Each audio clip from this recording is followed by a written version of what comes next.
Hace pocas horas vivimos la primera cuenta pública del presidente Gabriel Boric. Por supuesto, esto ha generado reacciones, polémicas y análisis. Un simple repaso a su programa de gobierno, un cambio de rumbo en la agenda política del gobierno del Frente Amplio y el Partido Comunista. Son distintas las reacciones, los análisis respecto a esta cuenta pública. De eso vamos a conversar en Agricultura Prime.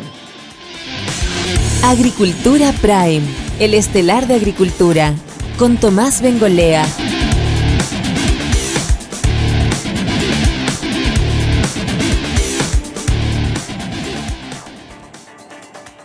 Muy buenas noches, queridos amigos, a todos los que nos están siguiendo en Agricultura TV. Muy bienvenidos a una nueva edición de Agricultura Prime, este especial de Radio Agricultura que se transmite en nuestra plataforma digital en Agricultura TV. Les comentaba que vamos a conversar sobre la cuenta pública, por supuesto el hito político que marca esta semana. Y para conversar de ese tema estamos con dos grandes invitados. Nos acompaña a mi derecha Nicolás Freire, cientista político, académico de la Facultad de Economía, Gobierno y Comunicaciones de la Universidad Central, director del Observatorio de Política y Redes Sociales. Nicolás, bienvenido aquí a Agricultura Prime. Muchas gracias por la invitación. Qué gusto estar aquí. A mi izquierda, Alberto Undurraga, ingeniero comercial, exalcalde, exministro, hoy día diputado por el Distrito 8, un distrito muy grande. ¿Cómo estás, Alberto? Bienvenido. Muchas gracias por la invitación, Tomás. Un agrado estar con Nicolás también. El tema que nos convoca es la cuenta pública. La vivimos hace poquito más de 24 horas. Una cuenta pública extensa con cinco grandes ejes que anuncia el presidente Boric. Lo comentábamos antes de salir al aire, reforzada con una cadena nacional a las últimas horas de la noche. En términos generales, ¿qué te pareció, Nicolás, la cuenta pública del presidente Boric? ¿Cuáles son los aspectos positivos y negativos que recalcaría? Yo encontré que fue una muy buena cuenta pública en la suma, pero donde de verdad sobresalió la cuenta, donde me llamó mucho la atención, es en términos de forma. Yo creo que tiene varios elementos, desde la extensión, porque tú para encontrar extensiones tan largas, por ejemplo, tendrías que llegar al 93 con Patricio Aylwin. Desde el tono, es decir, existe dentro de la cuenta pública esta intencionalidad de aunar. No fue una cuenta pública con un lenguaje duro, fue una cuenta pública que de alguna manera invitaba con guiños evidentes, no solo a las administraciones anteriores, sino que particularmente a la administración del expresidente Piñera. Y que además tenía un estilo que le da una impronta, una huella que ha puesto este gobierno, porque tú, por ejemplo, veías que el presidente incluso iba haciendo comentarios al margen, claro, a lo que iba leyendo. Entonces, una cuenta bastante dinámica. Y además, entrando también un poquito más en el contenido, pero siempre desde el formato, desde lo comunicacional, me pareció súper buena en el sentido de que, más que buena comunicacionalmente, me pareció astuta políticamente. Creo que la cuenta, decir que fue buena comunicacionalmente, nos quedamos cortos, porque hay una intencionalidad política detrás, y que es que para poder lograr implementar y llevar a cabo diversas de las cosas que están allí, de las más de 100 medidas, de los más de 60 proyectos de ley, incluso para esta legislatura, necesitas apoyos que no tienes dentro de tu sector. Hay una conciencia de que hay dificultades para gobernar, hay una conciencia de una coyuntura adversa, y por lo tanto, desde lo verbal, invitas a la exconcertación, no solo a aquella que hoy día hace parte del socialismo democrático y por lo tanto que, junto al Frente Amplio y el Partido Comunista, claro, gobierna, ¿no? Invitas también a otros sectores de la concertación, de la exconcertación, como puede ser la democracia cristiana. Invitas incluso a ciertas personas que están al otro lado del charco, si tú quieres, personas que en RN se sintieron llamados en causa y lograron de alguna manera enganchar con este discurso. Entonces, por todos esos elementos, yo califico y creo que fue una muy buena cuenta pública. Alberto Undurraga, ¿compartes este análisis? En algunas cosas. Primero señalar que yo creo que no fue una cuenta, y eso no es por culpa del presidente, simplemente porque está al principio de su gestión y hay poco lo cual dar cuenta, ¿no?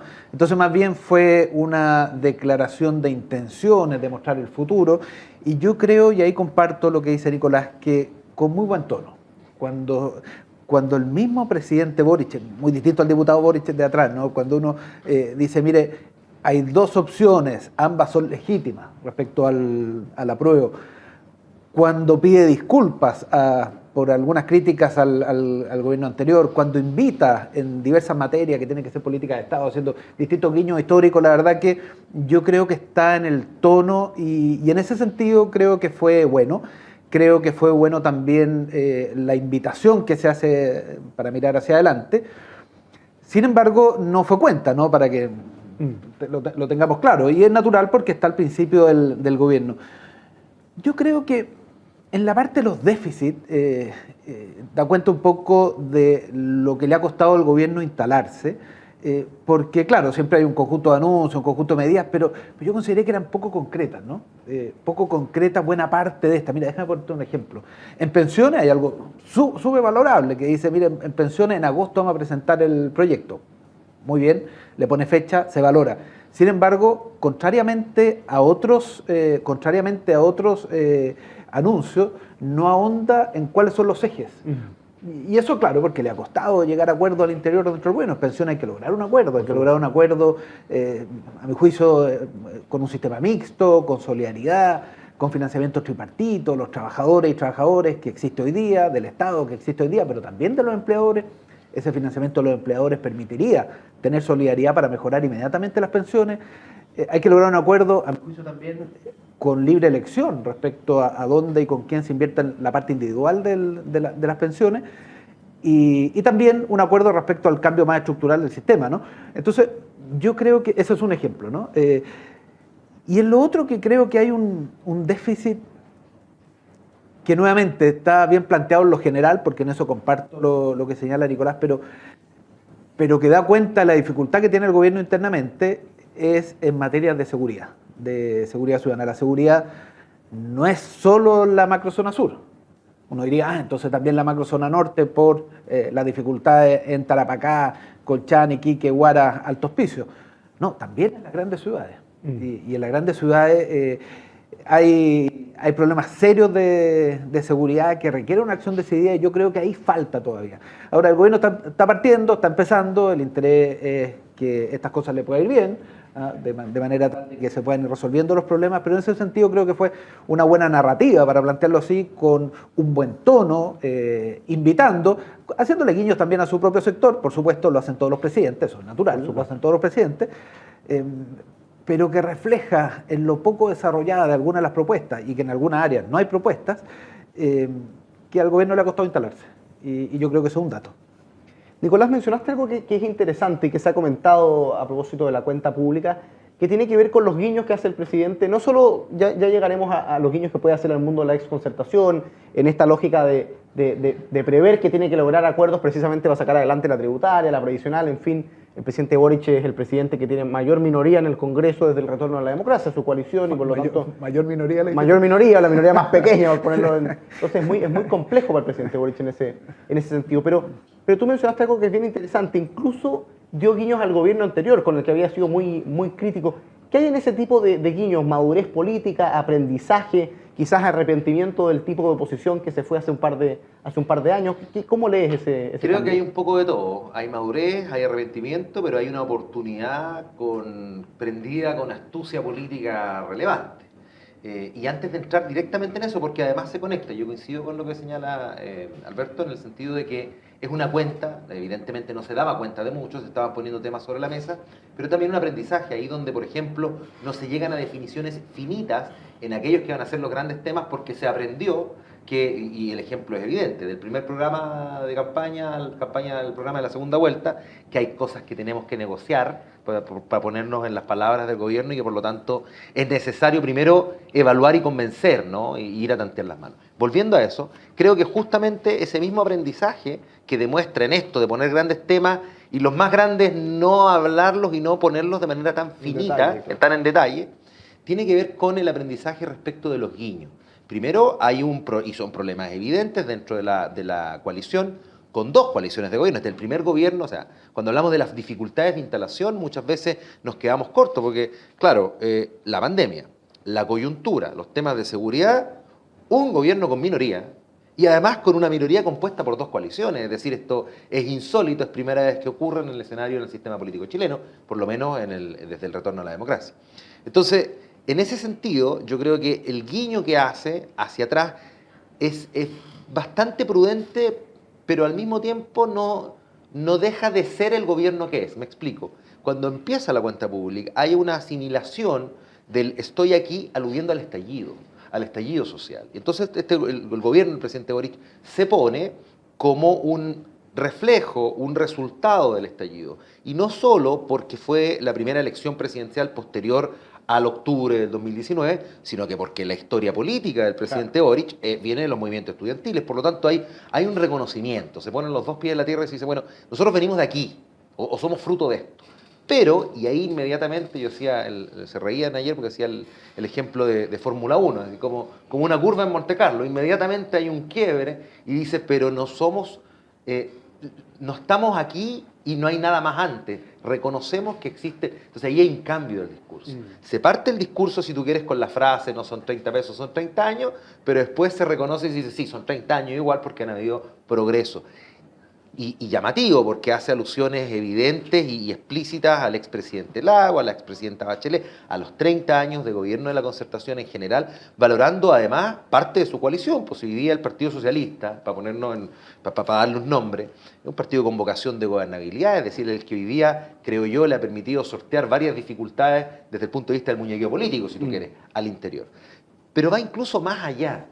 Y hace un reconocimiento explícito a Sebastián Piñera, haciendo autocrítica, por lo tanto también hay autocrítica, cuando dice quizás fuimos muy injustos, no lo hicimos de mala fe cuando criticamos, pero hay otros reconocimientos que son implícitos, ya no explícitos, como por ejemplo cuando pone énfasis en la pensión garantizada única, universal. Entonces te pone de alguna manera en continuidad con determinadas políticas públicas que son guiños, a mí me parecen evidentes, y que han sido también valorados por otros sectores políticos. Y cierro con esto, y también me parece interesante que no es un gobierno que, creo que el discurso refundacional se dejó un poco de lado en la cuenta, se dejó claro que lo que se busca es un Estado social de derecho, que eso fue el primer pilar, derechos sociales, y está súper bien porque se reconoce, pero al mismo tiempo se dejó claro que este es un gobierno que está pensando en temas de futuro. Es una cosa que yo valoro, porque rompe un poco con esa lógica, esa crítica que se le hacía al Frente Amplio en sus orígenes. ¿Cuál era la crítica? Que eran, voy a ponerlo en términos coloquiales, que eran malcriados y que desconocían el pasado y que además no veían visión de futuros porque creían que terminaba con ellos prácticamente. Y aquí no, porque este gobierno se pone casi como un gobierno de tránsito y poniendo temas y políticas públicas que van a ser indudablemente necesarias que otros gobiernos que vengan aborden. Fíjate que lo que comenta Nicolás Alberto me trae a la memoria una crítica que se hacía entre la primera y la segunda vuelta, ¿no? Cuando se decía, oye, ¿frente a qué Boric estamos conversando? ¿El Boric de la primera vuelta o al Boric de la segunda vuelta? Y parece ser que este discurso de cuenta pública, voy a ocupar la caricatura porque sirve para explicarlo, alguno podrá cuestionarla, parece ser que es el Boric de segunda vuelta, ¿no? Por los guiños, por el tono, por los temas, ¿no? ¿Quién pensaría que un presidente del Frente Amplio estaría hablando de seguridad y de crecimiento económico como uno de los 5 ejes? Y aumento de productividad. Son temas que a la izquierda conceptualmente le cuestan. ¿Es genuino el cambio o se trata de interpretar también algo, por ejemplo, evidente, la baja en aprobación que ha tenido sistemática el presidente Boric desde que llegó a la moneda? No, yo creo que es genuino. Mi impresión es que yo creo que el presidente Boric piensa eso, él ha tenido un proceso, pero fíjate que yo creo que en todos estos guiños, como dice Nicolás, que se le hacen al mundo de la exconcertación o incluso a la derecha, no solo tienen como objetivo hablarle a esos mundos, sino que hablarle al propio mundo. El presidente, a mí me dio la impresión durante ayer el discurso que en algunos momentos hacía una especie de pedagogía con su mundo para decirle, mire, si se quiere avanzar en el programa, esto se hace con acuerdo. Y me da la impresión de que lo hacía respecto a sus ministros y ministras, porque una vez ve en el Parlamento que no tienen ese músculo tan desarrollado, y también respecto a las distintas fuerzas políticas que están en el Parlamento. Entonces, a las más duras. A las más duras, sí, por supuesto. No a las que se sumaron en segunda vuelta, no, por supuesto. Entonces, yo creo que cuando el presidente tiene un tono de acuerdos, un tono conciliador, más allá que en alguna materia uno pueda no estar de acuerdo, ¿no? Pero el tono en general, y cuando hace esta pedagogía que para avanzar hay que tomar en cuenta lo que se ha avanzado antes, porque se construye ladrillo sobre ladrillo, no son frases de él, pero ladrillo sobre ladrillo se va construyendo el país, él no solo le habla a aquellos que requiere para sumar mayoría, por ejemplo a nosotros, la Democracia Cristiana, o al Partido de la Gente, o algunos parlamentarios de derecha que puedan sumarse también a algunos de los proyectos, sino que también le habla a su propio conglomerado. ¿Por qué? Porque tienen que ceder. Si uno quiere llegar a acuerdos, naturalmente, que no es el programa de la primera vuelta, para poner los mismos términos que dices tú, Tomás, sino que requiere ser en las distintas políticas públicas que hay en el Parlamento, en pensiones, ser en materia de seguridad. Nos dimos cuenta cómo se dio finalmente el gobierno, ¿no? Nosotros decíamos desde el principio, tiene que haber un estado de emergencia en la zona, en la macrozona sur, y se resistía el gobierno, después esto, y finalmente hay un estado de emergencia acotado, pero hay, ¿no? Y la verdad que yo creo que en ese mensaje los objetivos no solo son sumar a otros, sino hacer pedagogía con los propios, ¿no? Y ahora, yo creo que al final del día, este es como el análisis más político, pero al final del día yo creo que eso es bueno para Chile. Yo creo que Chile requiere grandes acuerdos. Y naturalmente en esos grandes acuerdos que tiene la iniciativa siempre el que gana la elección, y en ese sentido el gobierno, ¿no? Pero se requieren grandes acuerdos. Las cosas cuando se ganan por un voto, claro, en la legislatura siguiente o en el gobierno siguiente se cambian para el otro lado.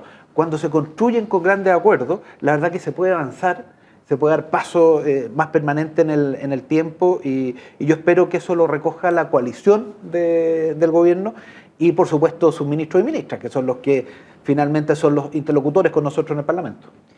Como en todas las cuentas públicas, hay análisis positivos y negativos respecto de la misma. Hay gente que quedó contenta y gente que quedó descontenta. Yo en general pienso que las cuentas públicas son una suerte de entusiasmar a las huestes, y por lo tanto en general los partidarios del gobierno la encuentran buena y los detractores del gobierno la encuentran mala. Ese es como el resumen ejecutivo.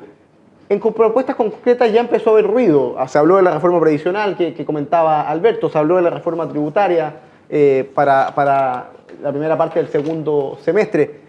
Por ejemplo, el gremio de los empresarios inmediatamente salió a decir, oye, a nosotros nos habían anunciado un proceso de diálogo social, una conversación profunda. En su minuto el ministro Marcel hablaba de un pacto tributario, y ahora nos avisan que la reforma viene. Es decir, pareciera ser que el diálogo fue un poco más puesta en escena que otra cosa. ¿Cómo recoger esas percepciones pensando precisamente en construir mayorías que permitan aprobar la reforma y que esto no se produzca una suerte de parálisis legislativa, que es la que acusan desde la oposición hoy día?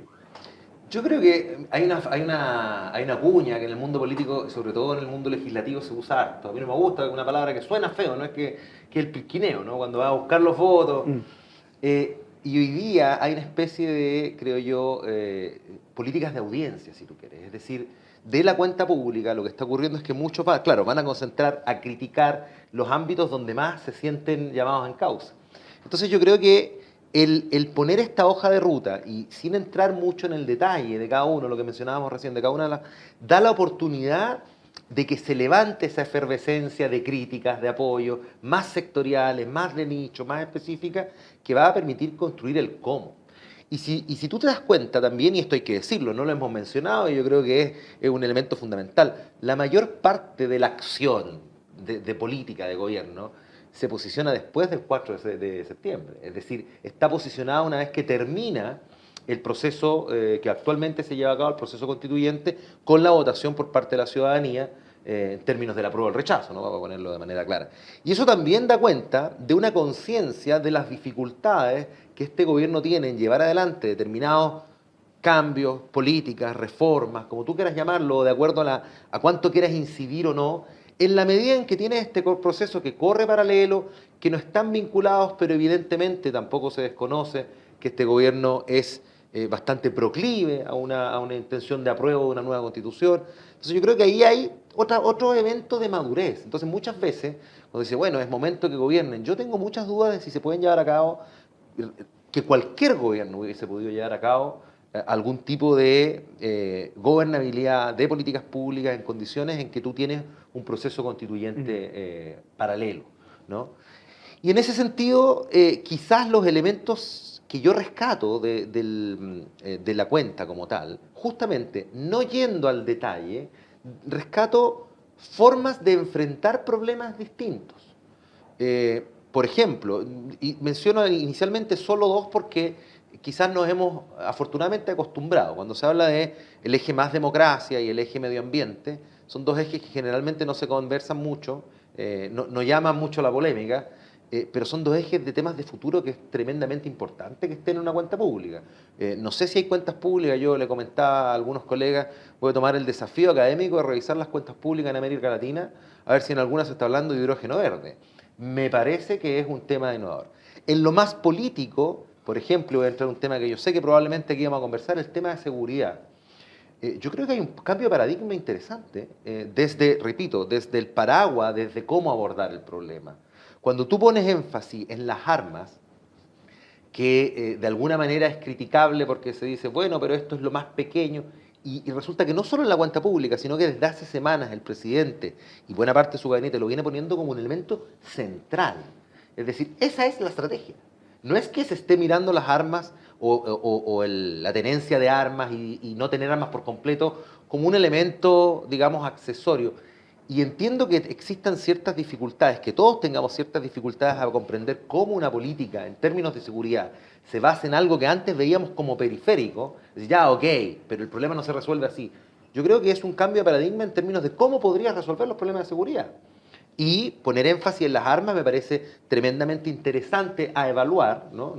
No soy un experto tampoco en temas de seguridad, pero sí me parece un buen cambio de paradigma, así como poner, por ejemplo, el foco en el dinero. ¿Alguna vez habrá pasado lo mismo? En algún momento, sobre todo en Estados Unidos, se habrá dicho, oye, sigan el dinero, y probablemente las críticas eran, bueno, pero eso es periférico, vamos a buscar realmente dónde están los delitos, y finalmente lograron comprender que era una buena dinámica para evaluar de qué manera el crimen organizado tenía su ruta en términos de financiamiento, de implementación de delitos, por así decirlo. Bueno, me parecen dos lógicas interesantes en términos de las propuestas macro que ahí tú puedes encontrar. Estamos conversando con Alberto Undurraga y Nicolás Freire acá en esta nueva edición de Agricultura Prime. Vamos a irnos una breve pausa y a la vuelta seguimos conversando sobre la cuenta pública aquí en Agricultura Prime por Agricultura TV.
Estamos de vuelta en nuestra conversación aquí en Agricultura Prime por Agricultura TV junto a Alberto Undurraga, diputado por el Distrito 8, y Nicolás Freire, académico de la Facultad de Economía, Gobierno y Comunicaciones de la Universidad Central. Nos tiene una pregunta preparada un conductor de Agricultura que vamos a ver y volvemos para contestarla. Bueno, la pregunta que yo quisiera hacerle a los panelistas es ¿por qué nadie ha salido a hacer una contabilidad de las promesas del presidente Gabriel Boric? Yo encuentro que fue un buen discurso, preparado por un equipo comunicacional muy bueno, pero la verdad que deja a todo el mundo feliz. Y en economía sabemos perfectamente que los recursos son escasos y las necesidades múltiples. Entonces, ¿qué le va a dar prioridad? No cuadra por ningún lado la suma de las promesas que hizo, fin al CAE, la deuda de los profesores, la entrega de tierra, el aumento del presupuesto para seguridad, etcétera, etcétera. ¿De dónde van a salir esos recursos? Esa es mi pregunta para ustedes. Sobre los recursos implicados en las distintas propuestas que hubo en la cuenta pública, pregunta Checho Irane. Probablemente la conversación nos lleva a la reforma tributaria, Alberto Undurraga, o sí, no va por ahí la respuesta. Una parte, pero yo creo que hay otra parte que tiene que ver con lo que hemos conversado antes en el primer bloque, ¿no? Al ser tan general la cuenta en las distintas propuestas, tampoco es tan fácil decir, bueno, ¿cuántas hectáreas de entrega de tierra para ver cuánto vale? O en los otros ejemplos que ponía Checho exactamente lo mismo, ¿no? Bueno, ¿cuál exactamente?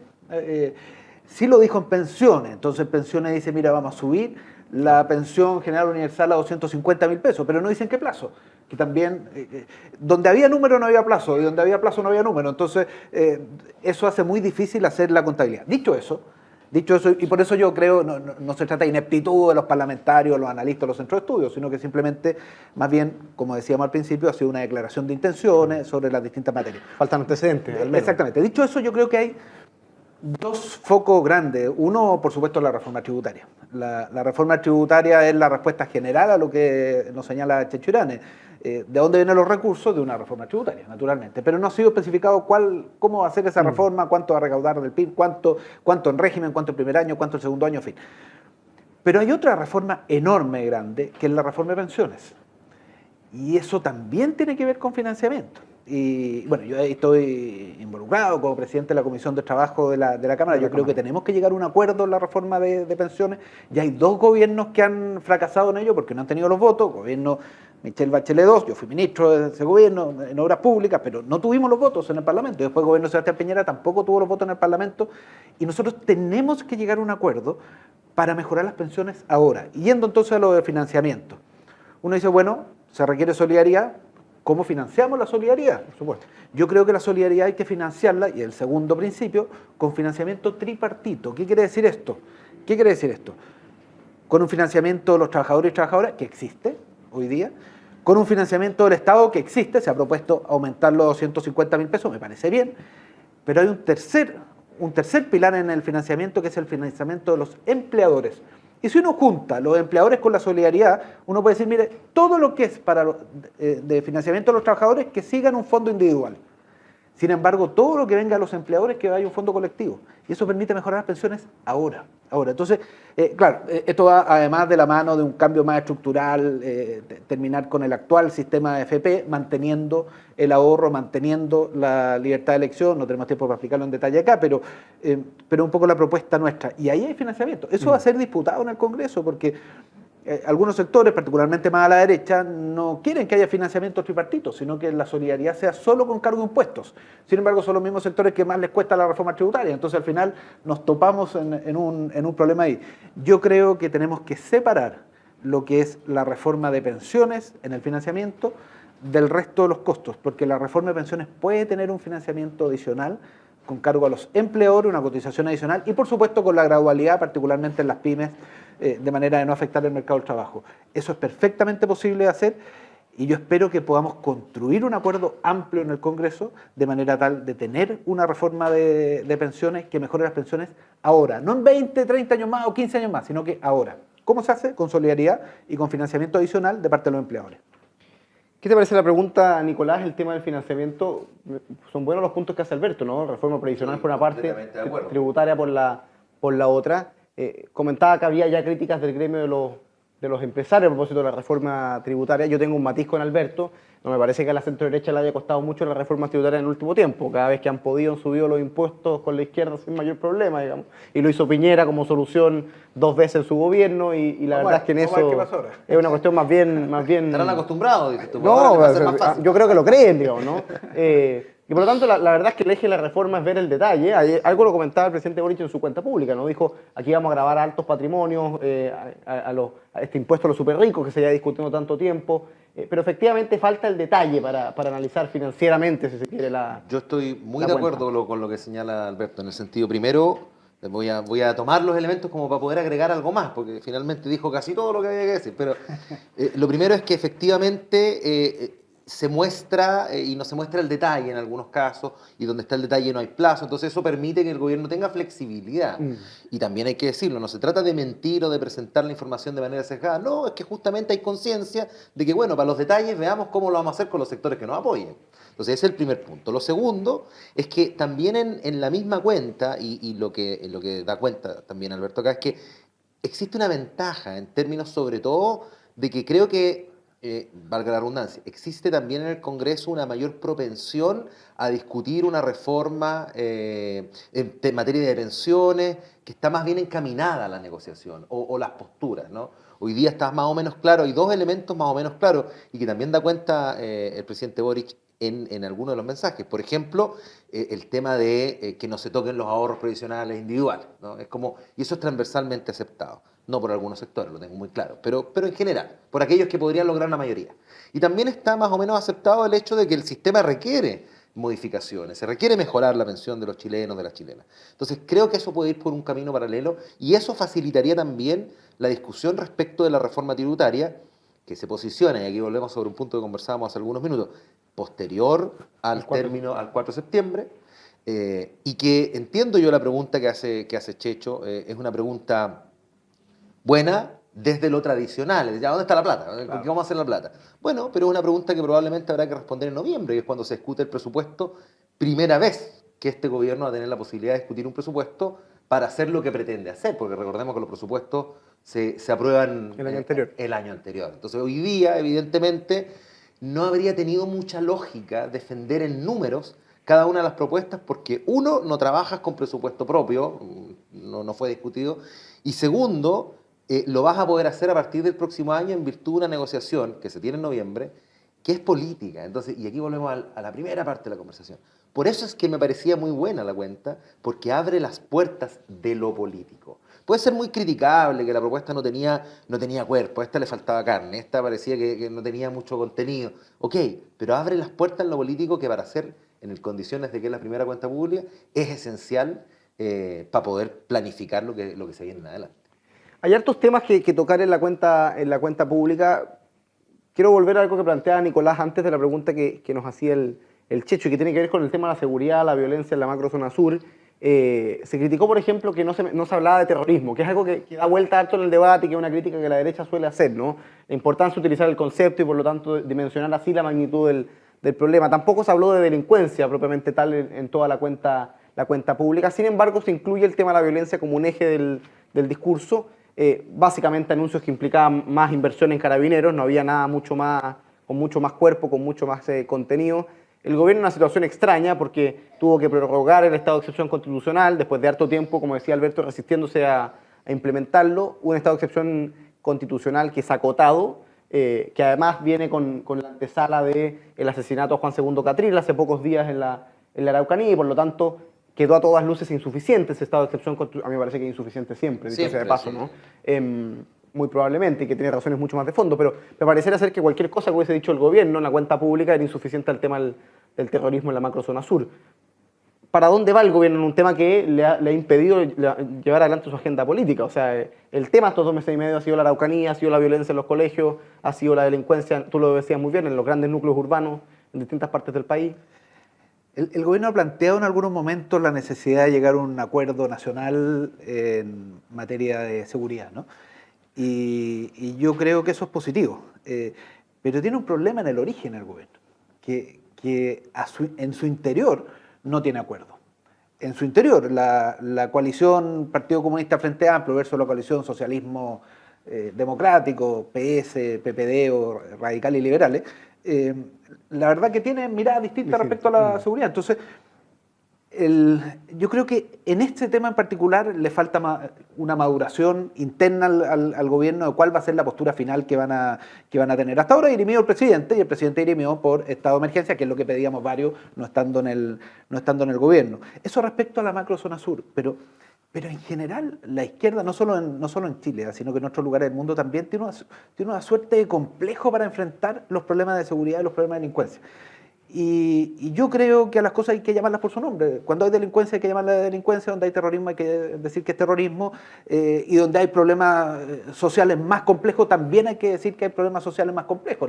Toda la Araucanía y la macrozona sur tiene problemas más complejos que denotan de muchos años entre el Estado de Chile y el pueblo mapuche, por supuesto que son muchísimo más complejos, pero eso no opta a que haya actos delictuales o que haya actos terroristas que mal usan la causa justa que puede tener el pueblo mapuche en muchas de sus reivindicaciones, ¿no? Entonces, yo creo que ahí el gobierno tiene un complejo, pero eso es en el sur.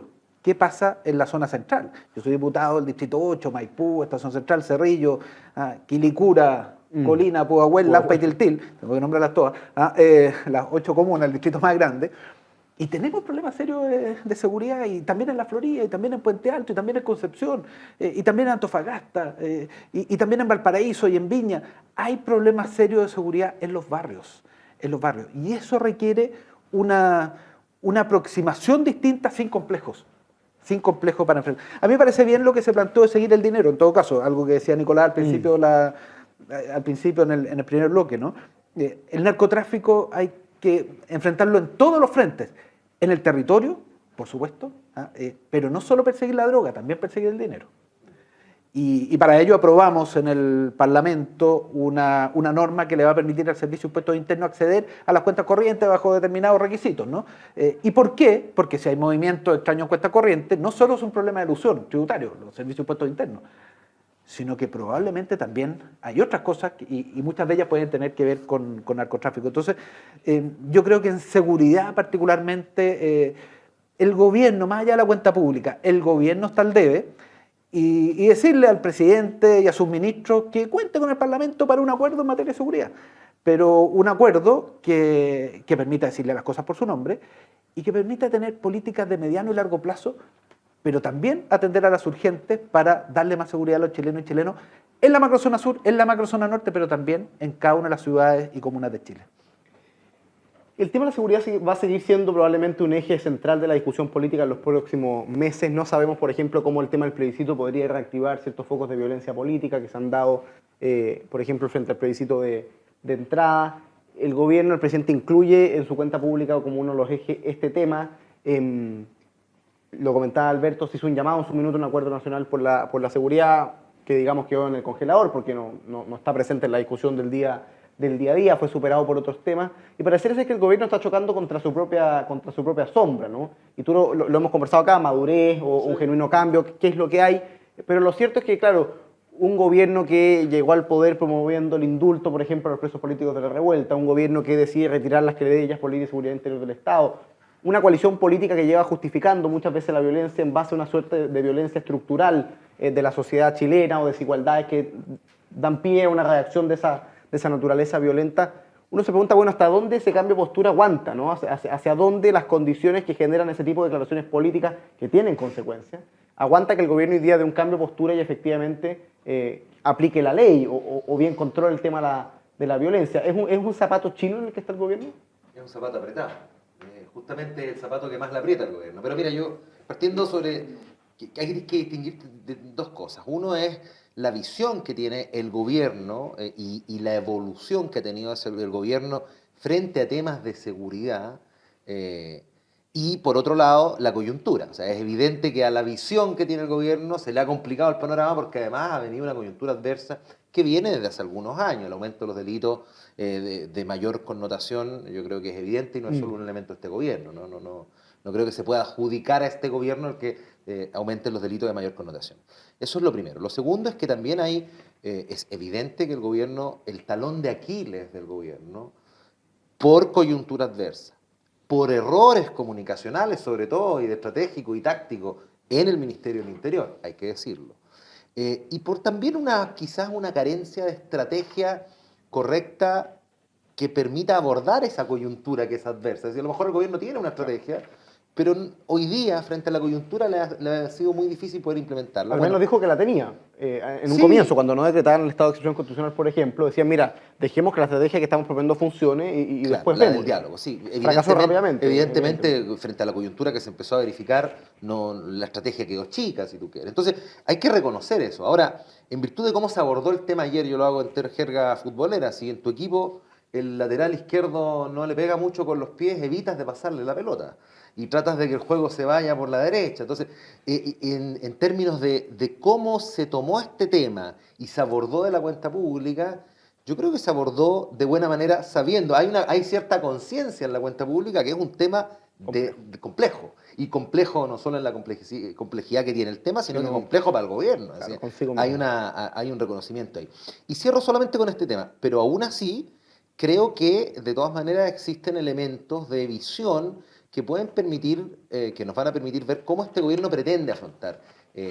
Mencionábamos el dinero, pero mencionábamos también las armas, ¿no? A mí como académico, a veces me llama la atención, no experto en seguridad, lo dejo sumamente claro, pero me llama la atención la reticencia que hay frente a la propuesta de que, quizás puede parecer muy idealista, pero que se eliminen las armas, que responde justamente a lo que los gobiernos, y particularmente los gobiernos de derecha, ojo, ven en el Estado, que es el monopolio del uso de la fuerza.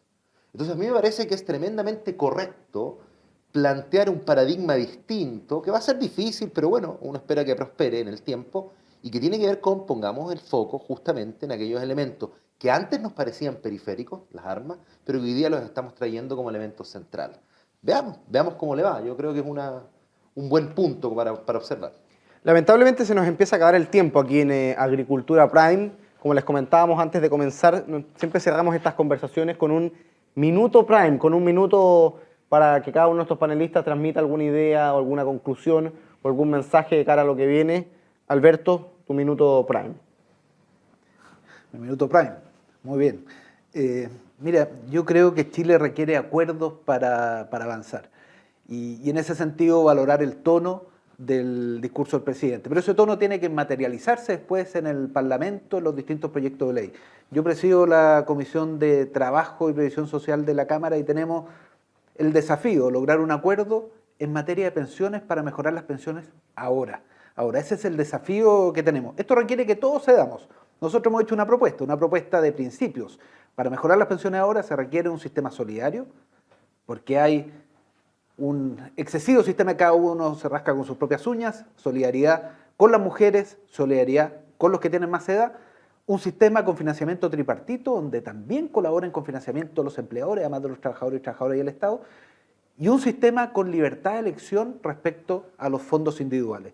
Todo ello separando lo que hoy día hacen las AFP, cambiando el sistema, teniendo una corporación nacional de pensiones que administre el sistema y con distintos gestores de inversión para que cada uno elija. Estas son las propuestas que nosotros hemos hecho. Por supuesto vamos a tener que ceder, como todos en el proceso para llegar a un acuerdo, pero necesitamos en Chile un acuerdo de pensiones ahora y para mejorar las pensiones no en 15 años más, sino que ahora también. Nicolás Freire. Yo creo que en virtud de la cuenta pública que nosotros tuvimos modo de observar, el tono da cuenta de un momento en el que justamente se requieren acuerdos transversales, efectivamente. Y no solo buscando aquellos votos, si tú quieres, en términos parlamentarios, que están fuera de la propia coalición. No solo ese llamado del presidente de la democracia cristiana o incluso a sectores más moderados de la centroderecha, sino que también es un llamado de atención o una invitación a los sectores más duros, particularmente en el Partido Comunista, a que se comprenda que para llevar adelante políticas públicas, para llevar adelante reformas que son necesarias hoy, como lo fueron en los primeros años 90, creo que el parangón en términos del contexto social y político es válido, se necesita de todos los sectores, de todos los parlamentarios y de todas las parlamentarias, pero también se necesita de la gente y por eso es que por ahí también hay una doble penetración del discurso de la cuenta pública a las 11 de la mañana, a las 9 de la noche, es decir, en cadena nacional. Es decir, el presidente se da cuenta que es necesario que este discurso, esta lógica y la invitación a ser parte entre en las personas independientemente del sector político. Y eso sería muy bueno que ocurra y muy bueno que por lo menos nos demos un plazo, entendiendo que de aquí al 4 de septiembre va a ser difícil cualquier contexto, pero que tengamos la paciencia, ¿no? Y que no nos atrincheremos políticamente en desprender de ahí una crítica muchas veces por una posición partidista o ideológica particular. Esperemos, veamos cómo ocurre. Creo que lo que está puesto en la cuenta pública tiene buena pinta. De ahora depende de la política, ¿no?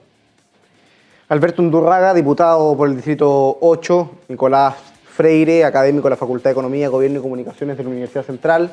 Les agradezco a ambos su participación aquí en una nueva edición de Agricultura Prime. Usted, por supuesto, siga atento a Agricultura TV, a sus distintos programas. Con eso despedimos esta edición de Agricultura Prime y será hasta el próximo jueves acá en Agricultura TV.